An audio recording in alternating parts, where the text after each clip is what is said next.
Señor, te damos muchas gracias por esta oportunidad, este privilegio que nos das de poder estar aquí reunidos. Te pido, Señor, que en esta tarde tú nos dirijas y que podamos, a la luz de tu bendita palabra, Señor, aprender cosas. Abre nuestros ojos para que veamos las maravillas de tu ley. Y gracias te damos porque tú eres nuestro Maestro, que nos guías y nos diriges a la verdad. Queremos en esta tarde aprender de ti, Señor. Quita todo obstáculo, cualquier impedimento, de la índole que sea, y que en esta tarde haya libertad para exponer tu palabra y para aprender de la misma. Gracias por todo, Señor, en el nombre de tu amado Hijo Jesús. Amén y amén. Vamos a estar leyendo en esta tarde una serie de textos, y por eso le he pedido a Vanessa y a otras personas que nos ayuden. Pero vamos a abrir la Biblia primeramente nosotros en esta tarde por una carta que el apóstol Pablo le escribe a Tito. Sabéis que el apóstol Pablo tenía la costumbre de establecer la obra, abrir la iglesia, atenderla un tiempo y después poner al frente de esas obras a obreros que habían trabajado con él, que habían aprendido bajo su ministerio. Vemos cómo dejó en la ciudad de Éfeso a Timoteo, al cual le escribe 2 cartas, pero a este joven pastor llamado Tito, lo deja en la isla de Creta. Y en el capítulo 2 de Tito capítulo 2, versículos 1 y 2, leemos algo muy interesante. Pablo está hablando acerca de las características que tienen que tener los ancianos en las iglesias, también las mujeres mayores, los jóvenes, los que sirven a otras personas. Y en los primeros versículos encontramos algo que me ha llamado mucho la atención y de lo cual quiero hablar en esta tarde. Pero tú habla lo que está de acuerdo con la sana doctrina. Que los ancianos sean sobrios, serios, prudentes, sanos en la fe, en el amor, en la paciencia. Y sigue contando y pidiendo cosas, ¿verdad? La frase que me llamó la atención, y es el tema que queremos hablar esta tarde, es cómo tener una fe sana. Cómo tener una fe sana. Dice la Biblia que el apóstol Pablo le pedía a Timoteo que los ancianos, que el liderazgo de la iglesia, tenían que tener una fe sana. Indagando por distintos textos del Nuevo Testamento, veo que a veces se menciona la fe, pero no siempre desde un punto de vista positivo. Hay como muchos tipos de fe, e incluso también muchos niveles de fe. Y el apóstol Pablo y el Señor a través de sus palabras nos dice que la fe del creyente tiene que ser sana. Hablaremos después cómo se puede tener una fe sana, y también nos tendremos que preguntar si la fe que yo tengo está sana o está un poco enferma, ¿no? En Lucas 9:54 vamos a leer el primer texto, donde podemos ver a unos discípulos del Señor que lógicamente tenían fe, pero una fe muy extraña. Yo la he llamado una fe distorsionada. Escuchemos Lucas 9:54. Viendo esto, sus discípulos Jacobo y Juan dijeron: Señor, ¿quieres que mandemos descienda fuego del cielo como hizo Elías y los consuma? Unos discípulos del Señor le están proponiendo al Señor: Señor, ¿quieres que oremos para que caiga fuego del cielo y destruya a esta gente que no ha querido recibirnos? Y dice, ¿pero qué estáis diciendo? El Señor no apoya esa petición. El Señor dice, ustedes no saben lo que están proponiendo, ustedes no saben de lo que están hablando. La fe no es para destruir a la gente, la fe es para edificar, para ayudar, para bendecir. Luego, esta gente tenía una fe distorsionada completamente. Y sería muy bueno que nosotros nos preguntáramos de vez en cuando qué tipo de fe tenemos. Porque vemos que estos discípulos tienen una fe muy grande, incluso hasta para proponerle al Señor, orar para que caiga fuego del cielo, como hacía el profeta Elías en varias ocasiones durante su ministerio, pero que no es ni el momento, ni el lugar, ni muchísimo menos la voluntad de Dios que se esté utilizando la fe para semejante barbaridad. Luego aquí vemos, sí, fe, pero una fe distorsionada.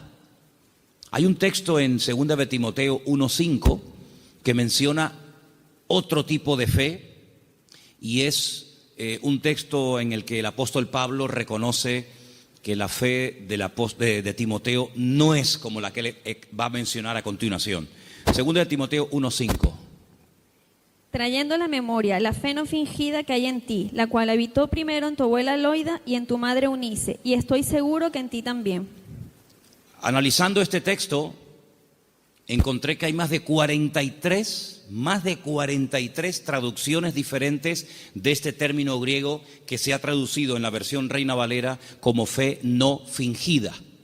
Pero hay otras Biblias que en vez de poner fe no fingida, dicen fe verdadera, sincera, fe sin mezclas, fe sin hipocresía, fe nacida del corazón, fe sin disimulo, sin engaño. Incluso hay una versión alemana que dice fe sin máscara. Es un término que se emplea en 6 ocasiones diferentes en el Nuevo Testamento, y hay un versículo en Romanos que dice que el amor tiene que ser sin fingimiento. Exactamente igual que la palabra que emplea Pablo a la hora de referirse a la fe. Entonces hay una fe fingida. Parece que tiene, pero a la hora de la verdad eso no se puede considerar una fe auténtica. Entonces estamos viendo cómo la Biblia menciona y habla de personas que en un momento determinado pueden tener fe, pero no es la fe sana de la cual queremos hablar en esta noche y cómo conseguirla. Entonces hemos visto una fe distorsionada, una fe fingida, que no era el caso de Timoteo. Tenemos también en Santiago 2:26 una fe que no sirve para nada. Lo dice literalmente el texto. Vamos a prestar atención. Santiago 2, versículo 26. Porque como el cuerpo sin espíritu está muerto, así también la fe sin obras está muerta. Fe sin obras. Hay fe, pero no hay obras, luego está muerta. No sirve para nada. Entonces hay gente que puede tener una fe aparentemente muy grande, pero no hay obras. Esa fe no produce nada. Por lo tanto, dice Santiago, es una fe muerta. Y lo muerto, pues ya me contarás para qué sirve. Absolutamente para nada. Ya hay 3 tipos de fe: distorsionada, una fe fingida, una fe muerta, y hay una fe que quisiera contar un poquito de quién se trata. ¿Os acordáis del joven rico? Un chico que dice que había guardado todos los mandamientos de la ley, era muy escrupuloso, moralmente impecable, pero él notaba que le faltaba algo. Y le pregunta al Señor: Señor, ¿qué tengo que hacer para heredar la vida eterna? Y el Señor le propone un estilo de vida diferente, le habla de que tiene que romper con ese espíritu de materialismo que lo domina, le habla de que tiene que guardar los mandamientos, y él dice: yo todo esto lo he guardado. Luego vemos que muchos escribas y fariseos, incluido en el joven rico, eran personas de fe, pero era una fe religiosa, mecánica. Hay que orar, oramos. Hay que leer, leemos. Hay que ayunar, ayunamos. Hay que congregarse, me congrego. Pero el Señor no quiere que actuemos como si fuéramos máquinas, hermanos. Que no seamos como robots, que hacen las cosas pero sin sentimiento, sin pasión, sin ganas, sin deseo. Las hacen, pero no hay vida en lo que hacen. Digamos que es una fe religiosa. Sin embargo, volvemos al texto de Tito capítulo 2, donde el apóstol Pablo dice que los creyentes tienen que tener una fe sana. Quédense con eso, una fe sana, que no está enferma, que no está distorsionada. No es una fe que llegamos incluso a tener fe en la fe, valga la redundancia. Conocen la película de la lámpara de Aladino, ¿no? Esa lamparita que la frotan, sale un genio, y el objetivo del genio es cumplir los deseos de aquel que tuvo la suerte de encontrar la lámpara de Aladino. La fe no es la lámpara de Aladino. No tenemos que tener fe en nuestra fe. Dice el Señor: tened fe en Dios. ¿Cuántos dicen amén? Antes de ver las características y cómo se puede tener una fe sana, quiero llevarles a Mateo capítulo 8, donde vais a ver cómo el Señor sabe perfectamente qué nivel y qué calidad de fe tenemos. En Mateo capítulo 8, a partir del versículo 5, se relata la historia de una visita de Jesús a un pueblo llamado Cafarnaún, que significa el pueblo de Naún. Y en el versículo 5 dice que Jesús entró en Cafarnaún y vino a él un centurión. Luego, no es un judío, es un gentil. Y este centurión, que era una especie de capitán, viene rogándole y le dice: Señor, mi criado está postrado en cama, paralítico, gravemente atormentado. No es un hombre insensible, no es un hombre arrogante como la mayoría de los romanos de la época. Es un hombre que viene pidiendo ayuda. Y viene pidiendo ayuda a un judío. Luego aquí hay un acto de humildad muy grande. Y le dijo el Señor: yo iré y le sanaré. Versículo 8.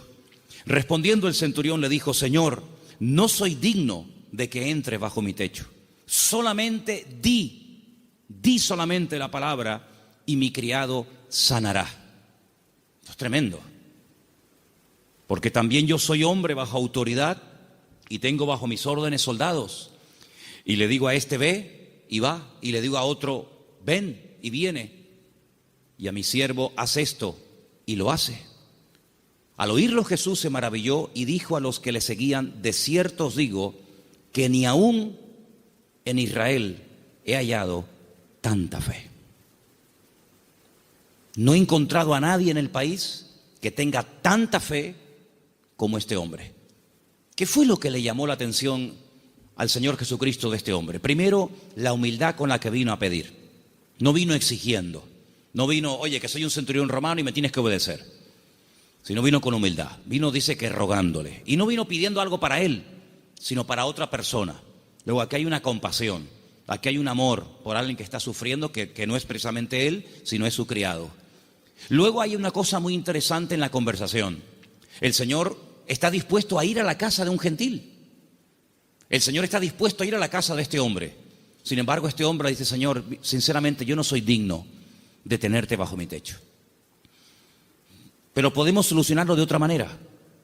Di solamente la palabra, da solamente la orden de que mi criado sea sanado, y no hace falta ni que te desplaces, no hace falta ni que vengas. Fíjate que el hombre le pone un ejemplo al Señor. Le dice: mira, yo soy un hombre de autoridad. Yo le digo a un soldado que venga y viene, lo digo a otro que vaya o haga esto y lo hace. Por lo tanto, lo que este hombre está diciendo es: yo reconozco tu autoridad. Yo reconozco que cuando tú ordenas algo en el mundo espiritual, se cumple. Por lo tanto, como hago yo en lo natural, hazlo tú en lo espiritual. Da la orden y automáticamente mi criado sanará. Él unió el poder de la palabra, la autoridad de la palabra del Señor, con una fe bien puesta y bien depositada con humildad en el Señor. Y claro, automáticamente recibió la respuesta. Entonces el Señor dice que en todo Israel no había encontrado a nadie que tuviera tanta fe, una fe tan grande, tan firme, tan madura como la de este hombre.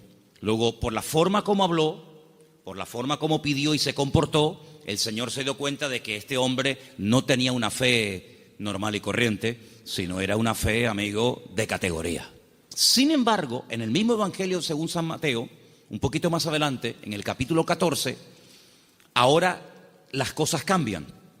Porque en el capítulo 14, a partir del versículo 22, dice la palabra del Señor lo siguiente: Jesús enseguida hizo a sus discípulos entrar en la barca e ir delante de él a la otra tierra, a la otra ribera, entre tanto que él despedía a la multitud. Despedida la multitud, subió al monte a orar aparte, y cuando llegó la noche estaba allí solo. Y ya la barca estaba en medio del mar, azotada por las olas, porque el viento era contrario. Más a la cuarta vigilia de la noche, como a las 3:30 de la madrugada, Jesús vino a ellos andando sobre el mar. Los discípulos, viéndole andar sobre el mar, se turbaron diciendo: ¡un fantasma! Y dieron voces de miedo. Pero enseguida Jesús les habló diciendo: tened ánimo, yo soy, no temáis. Entonces Pedro le respondió y le dijo: Señor, si tú eres, manda que yo vaya a ti sobre las aguas. Vamos a ver. Jesús le dijo: ven. Simplemente eso, ven. Él, descendiendo de la barca, andaba sobre las aguas para ir a Jesús. Pero, ay amigos, los peros, Al ver el fuerte viento tuvo miedo y comenzando a hundirse, dio voces diciendo: Señor, sálvame. Al momento Jesús, extendiendo la mano, asió de él y le dijo: hombre de poca fe. Poca fe. Capítulo 8 le dice al centurión: grande, grande es tu fe. Queda maravillado, queda impactado el Señor al ver el nivel de fe que tenía aquel hombre. Sin embargo, a este le dice: hombre de poca fe. Hay otro pasaje muy interesante en los evangelios, ustedes lo conocen perfectamente, donde Jesús está predicando en una casa. Dice la Biblia que fuera hay unos amigos de un paralítico que no pueden entrar. Conocen la historia, ¿verdad? Dice que se suben al techo, no se desaniman, no dicen, bueno, vengamos otro día, tal vez otro día ya no está. Nada los detiene, nada los frena. Descienden al paralítico, entre ellos, y dice la Biblia literalmente: al ver Jesús la fe de ellos. No habla de la fe del paralítico. Al ver Jesús la fe de ellos, le dijo al paralítico, y todos conocemos el resto de la historia. Luego, tal vez nosotros no podemos ver la fe, ni siquiera la nuestra, pero el Señor sabe perfectamente qué nivel de fe tenemos. La fe que tenemos que tener no es una fe cualquiera. No es esa fe que creemos que es una especie de, como dije antes, de lámpara de Aladín o de llave maestra que todo lo puede y todo lo abre. No. Tiene que ser una fe sana. Pero ¿cómo se llega a tener esa fe sana? ¿Cuáles son las características de una fe sana verdaderamente en el Señor? Vamos a ver la primera característica que tiene que tener una fe sana. Primera de Pedro, capítulo 1, del 3 al 9. ¿Lo tienes, Vanessa? Vamos a prestar atención a Primera de Pedro 1, del 3 al 9. Bendito el Dios y Padre de nuestro Señor Jesucristo, que según su grande misericordia nos hizo renacer para una esperanza viva por la resurrección de Jesucristo de los muertos, para una herencia incorruptible, incontaminada e inmarcesible, reservada en los cielos para vosotros, que sois guardados por el poder de Dios mediante la fe para alcanzar la salvación que está preparada para ser manifestada en el tiempo postrero, en lo cual vosotros os alegráis, aunque ahora, por un poco de tiempo, si es necesario, tengáis que ser afligidos en diversas pruebas, para que sometida a prueba vuestra fe, mucho más preciosa que el oro, el cual, aunque perecedero, se prueba con fuego, sea hallada en alabanza, gloria y honra, cuando sea manifestado Jesucristo, a quien amáis sin haberle visto, en quien creyendo, aunque ahora no lo veáis, os alegráis con gozo inefable y glorioso, obteniendo el fin de vuestra fe, que es la salvación de vuestras almas. Amén. ¿Os dais cuenta? La primera característica de una fe sana es que tiene que ser probada. Si no quieres tener una fe probada, jamás sabrás qué tipo de fe tú tienes. Mientras no hay problemas, no se sabe si verdaderamente tú eres una persona madura o inmadura. No se sabe. Es como cuando antiguamente te entregaban la cartilla cuando terminabas de hacer el servicio militar y te ponían comportamiento, bueno, malo, excelente, regular, lo que fuera, disposición a la hora de actuar o en fin, las distintas, no materias, sino las distintas características que se pretendía o se suponía que había en un soldado. Generalmente, a menos que fuera tiempo de guerra, el apartado del valor se dejaba en blanco, porque no hubo ocasión de mostrar el valor. La obediencia sí, la fidelidad, la puntualidad, la uniformidad, pero el valor era una casilla que se dejaba en blanco. Ahora, si hay una guerra, si te tienes que jugar la vida, si tienes que salir a campo abierto, entonces se sabe si ese soldado tenía o no tenía valor. Con la fe es exactamente igual. Si no hay pruebas, pues sí, tengo fe. Pero amigo, y cuando llegaron las pruebas, ¿cómo reaccionó usted ante el primer problema que le vino después de conocer al Señor? Porque nosotros reaccionamos de una manera antes de conocer al Señor que no puede ser la misma después de conocer al Señor. ¿Cómo, por ejemplo, reaccionó Job? Job no era judío, Job era un gentil, pero tenía tan clara su confianza y su fe en el Señor que después de las pruebas aún estaba mejor que antes de las pruebas. Antes de las pruebas era un hombre rico. La vida le sonrió, tenía hijos, matrimonio que funcionaba perfectamente, aparentemente, tierras, criados, prestigio, casas, un patrimonio increíble, y no había ningún problema. El Señor permitió, porque todo lo permite el Señor, que las cosas comenzaran a ir de diferente manera. Perdió en una semana a todos los hijos, no a uno, a todos, los varones y las hembras. Perdió todos los animales, eso era una tragedia en aquel tiempo. Las cosechas se le pudrieron, la mujer se le volvió en su contra, él cayó enfermo, las casas se le derrumbaron, los amigos, ni te cuento. Si uno dice, bueno, pero ¿dónde está Dios en todo esto? Nunca estuvo Dios más cerca de Job que cuando era probado. Cuando más cerca Dios estuvo de Job y cuanto más cerca Job estuvo del Señor fue en el tiempo de la prueba. En ningún momento se quejó.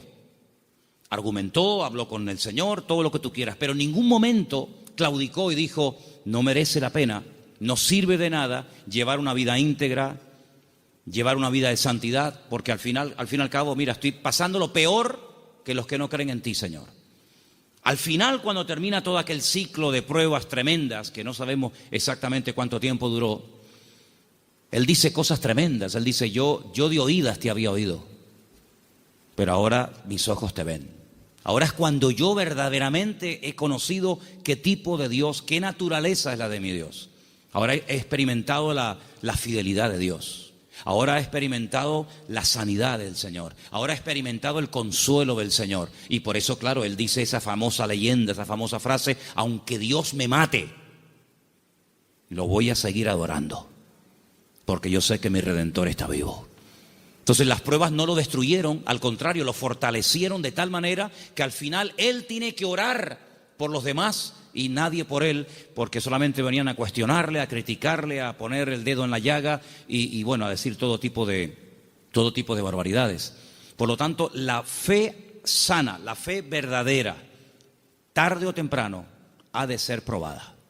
Y dice la Biblia que la actitud que tenemos que tener ante las pruebas es de gozo.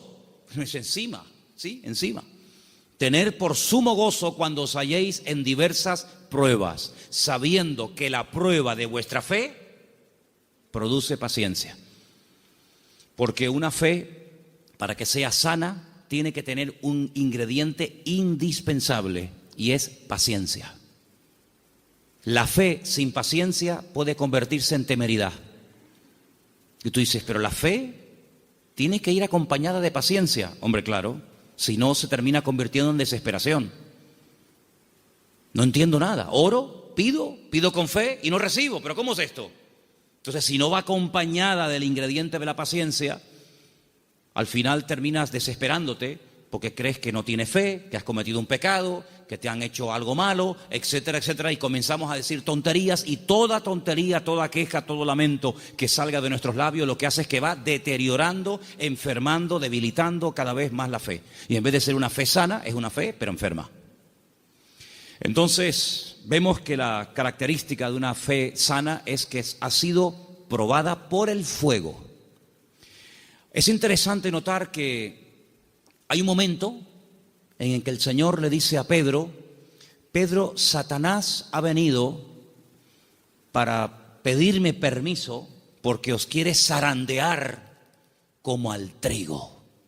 Eso es una revelación de parte del Señor, porque en ningún momento encontramos en los evangelios a Satanás hablando con Cristo pidiéndole semejante cosa. Eso es una revelación que el Señor contó. En esas cosas que le ocurrían a nivel personal al Señor, dice, Él os va a zarandear como el trigo, pero yo ya he rogado previamente por ustedes para que vuestra fe no falle. Y una vez que seáis confirmados, vete y confirma a tus hermanos.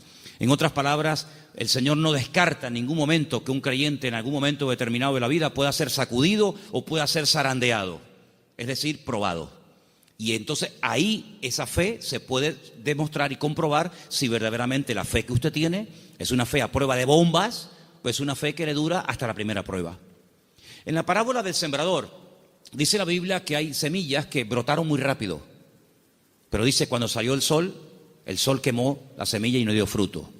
Y cuando están en privado, los discípulos le preguntan al Señor o le piden al Señor que les explique la parábola del sembrador. Y Él les dice, mira, las semillas que caen junto al camino y brota rápido son los que reciben la palabra, al momento la reciben con gozo, pero como no tienen raíces, cuando sale el sol, que son las pruebas y las dificultades de la vida, las pruebas de la vida secan, son de corta duración.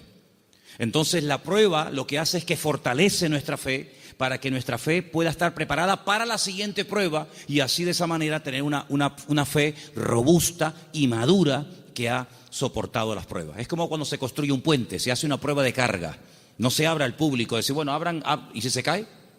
Hay que hacer una prueba de carga, ponen el puente todo lleno de camiones cargados a tope y los dejan ahí un tiempo para que si el puente resista, pues si el puente resiste la prueba, pues entonces se puede abrir el tráfico al público. Exactamente igual, nuestra fe tiene que ser probada y tiene que ser probada donde necesita ser probada. A lo mejor en lo económico, a lo mejor en lo familiar, a lo mejor en lo físico, no sé, pero el Señor sabe dónde tiene que apretar, porque todas las pruebas siempre son para nuestro progreso, para nuestro crecimiento y para fortalecer nuestra fe. ¿Cuántos dicen amén?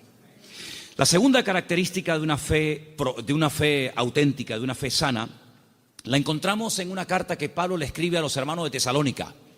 Primera de Tesalonicenses 1, del 2 al 10. Es una lectura un poquitín larga, pero por favor presten atención. ¿La tienes tú, Patricia? Adelante. Damos siempre gracias a Dios por todos vosotros, haciendo memoria de vosotros en nuestras oraciones, acordándonos sin cesar delante del Dios y Padre nuestro de la obra de vuestra fe, del trabajo de vuestro amor y de vuestra constancia en la esperanza en nuestro Señor Jesucristo, porque conocemos, hermanos amados de Dios, vuestra elección.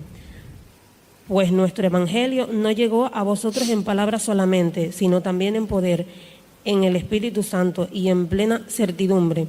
Como bien sabéis, cuáles fuimos entre vosotros por amor de vosotros, y vosotros vinisteis a ser imitadores de nosotros y del Señor, recibiendo la palabra en medio de gran tribulación con gozo del Espíritu Santo, de tal manera que habéis sido ejemplo a todos los de Macedonia y de Acaya, que han creído, porque partiendo de vosotros ha sido divulgada la palabra del Señor, no solo en Macedonia y Acaya, sino también en todo lugar vuestra fe en Dios se ha extendido, de modo que nosotros no tenemos necesidad de hablar nada, porque ellos mismos cuentan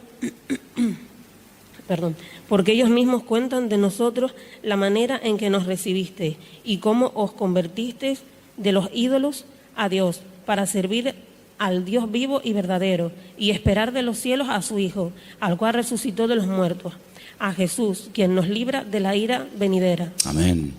La iglesia de Tesalónica, desde el primer momento, fue una iglesia muy perseguida, muy perseguida. No todas fueron así, pero una de las características de esa congregación es que desde el primer momento los creyentes fueron perseguidos. Hermanos perdieron la vida. Llegó un punto que la presión era tan tremenda, que comenzaron a pensar si a lo mejor ya había comenzado hasta la gran tribulación. Fíjate lo que te digo.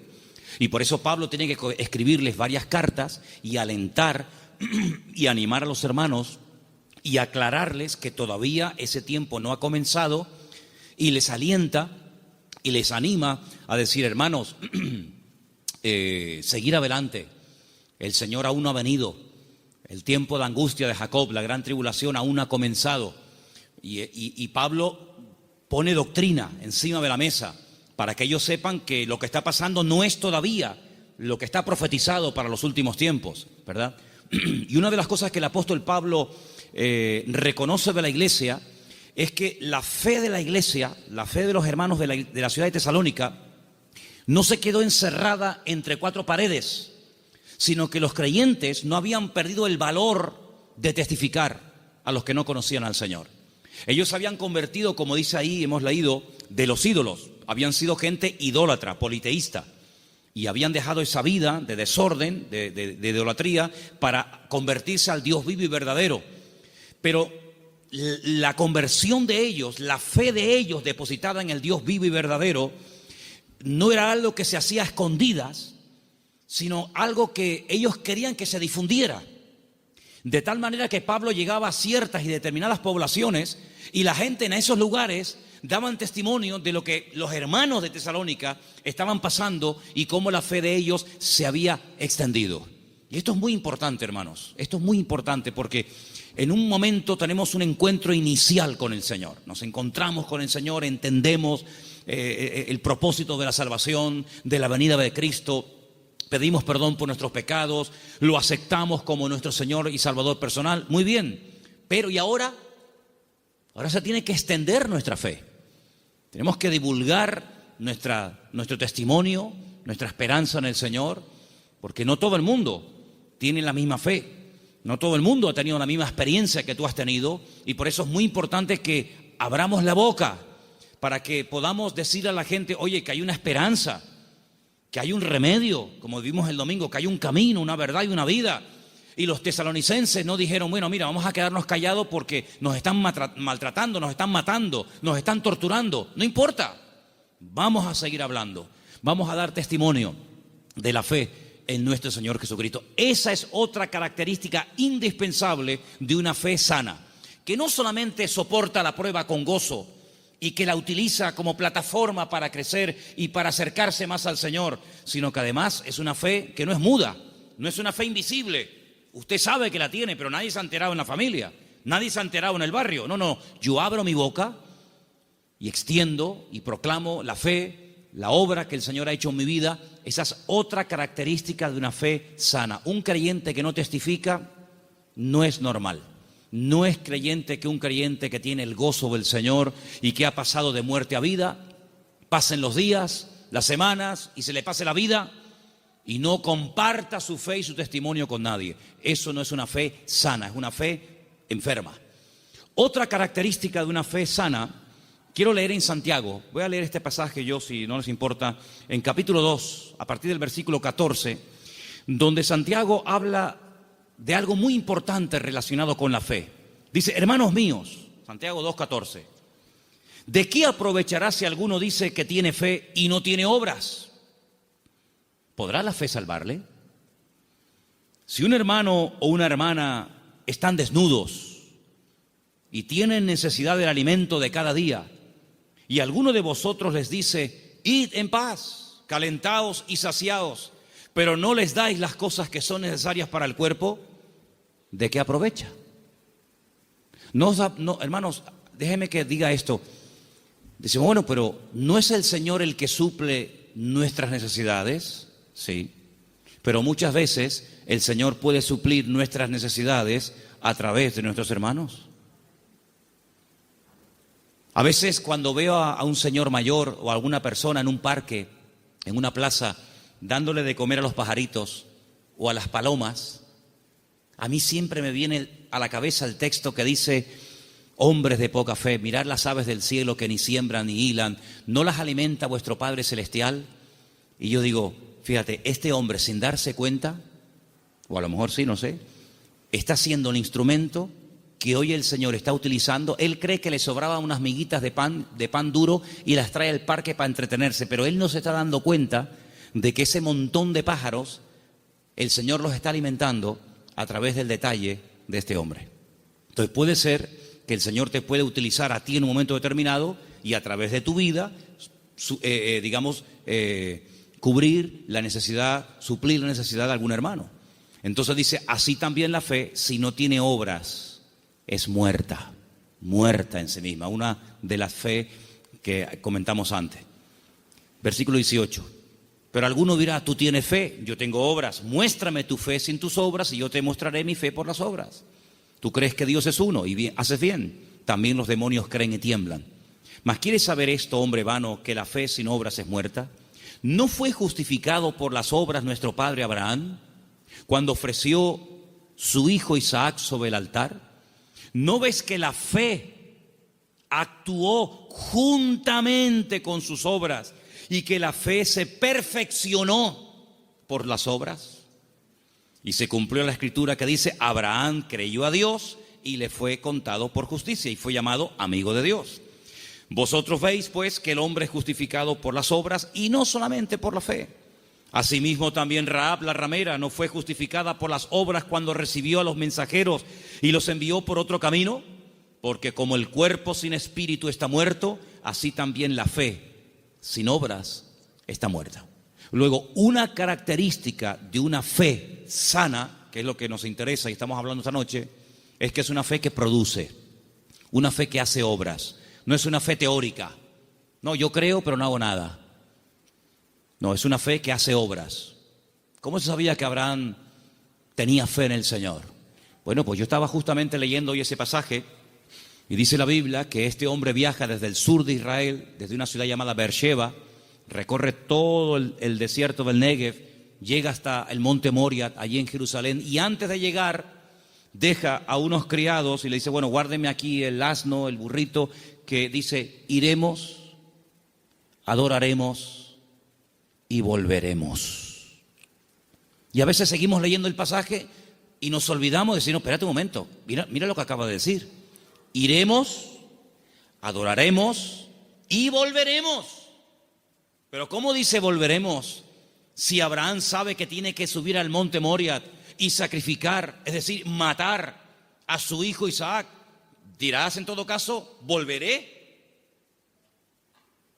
La Biblia dice que Abraham tenía tanta fe en el Señor que creía que si mataba a su hijo Isaac, el Señor se lo podía resucitar y volverlo a tener con él. Y en cierto sentido, eso fue lo que pasó. No lo mató, sabemos el resto de la historia, pero él en su corazón lo había sacrificado antes de subir al monte Moria. ¿Se da cuenta? Pero la fe de Abraham no quedaba simplemente en un acto de obediencia, sino que iba mucho más allá. Bueno, yo lo mato, yo lo sacrifico porque al fin y al cabo es lo que Dios, mi Señor, me ha pedido. Pero creo que Él me lo puede dar de entre los muertos. Y es que nunca nadie había resucitado, hermanos.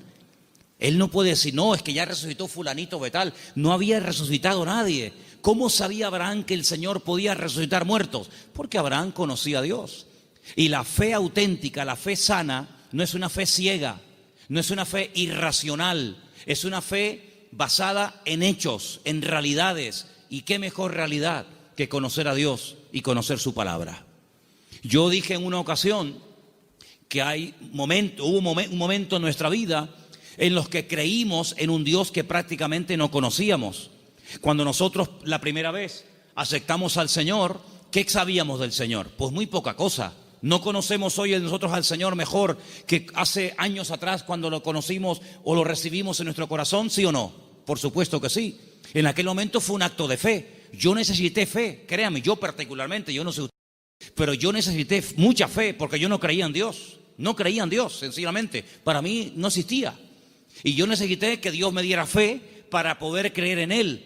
Pero créanme, hermanos, y lo digo con toda sinceridad, yo hoy en día no necesito fe para creer en Dios.